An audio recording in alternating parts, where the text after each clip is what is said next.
Hi, அனைவருக்கும் விநாயகர் சதுர்த்தி நல்வாழ்த்துக்கள்.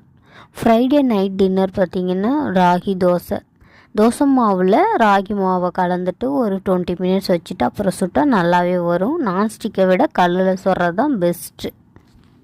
மாவை நல்லா தண்ணியாக கரைச்சி ஊற்றினாதான் ராகி தோசை ஒட்டாமல் வரும். எனக்கு கொஞ்சம் கல்யாண முருங்கைக்கீரை கிடச்சிது. இது சளிக்கு ரொம்பவே நல்லதுங்க.